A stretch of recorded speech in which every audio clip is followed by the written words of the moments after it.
আসসালামু আলাইকুম এভরিওয়ান। বহুত অপেক্ষার পরে আমাদের রাভেনায় পেপকো ফাইনালি খুলে গেছে। তাই দেরি না করে আমরা চলে আসছি। আর প্রথম 2 দিন 10% ডিসকাউন্ট ছিল নতুন ওপেনিং এর কারণে। তাই এর কারণে মানুষের উপচে পড়া ভিড় ছিল একদম। কি বলবো, একটা কিছু কেনার জন্য ভয় লাগতেছিল যে সিরিয়াল দেখে আমি এতক্ষণ সিরিয়ালে কিভাবে দাঁড়াবো। বাচ্চাদের অনেক কিউট কিউট প্রোডাক্ট ছিল, তার পাশাপাশি ঘর সাজানোর যে সুন্দর জিনিসপত্র ছিল কি বলবার, সবই ছিল পিঙ্ক পিঙ্ক পিঙ্ক। যেমন এটার দাম ছিল মাত্র 5 ইউরোর মতন, আর প্রত্যেকটা জিনিস এত সুন্দর ছিল। আমার ফেভারিট পিঙ্ক কালার, যদিও আমি আগে সব পিঙ্ক কালার কিনে ফেলছি, তাও মনে তো ছিল সবগুলো এখানে যা আছে উঠায় নিয়ে এসে পড়ি। কেন আর কয়টা দিন আগে ওপেন হইলো না এরা। আর জিনিসপত্র খুবই রিজনেবল প্রাইসে ছিল, যেরকম এটার দামও 5 ইউরোর মতন ছিল।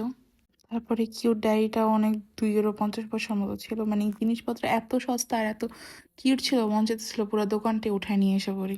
আর এর উপরে তো 10% ডিসকাউন্ট ছিলই। এই এত সুন্দর জিনিসগুলো দেখার পর আমার একটা আফসোস হইতেছিল, কেন আমি আগে এত জিনিসপত্র কিনছি। আর এগুলা কিনলেও আমি কই রাখবো, আমার ঘরে জায়গাও নাই রাখার মতো। ভাই এই সব কিছু এত কিউট, কি বলবো, এটি নিলে তো আমি বাসায় ইউজও করবো, আমি সাজায় রেখে দিই। আমার কাপটা আর এই থালা বাটির মাঝে এত কিউট কেমন, আমি বুঝি না।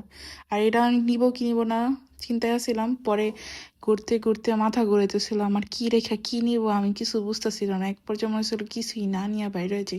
পরে আবার চিন্তা করলাম, নতুন আসছি এই দোকানে না কিনলে কি হয় নাকি।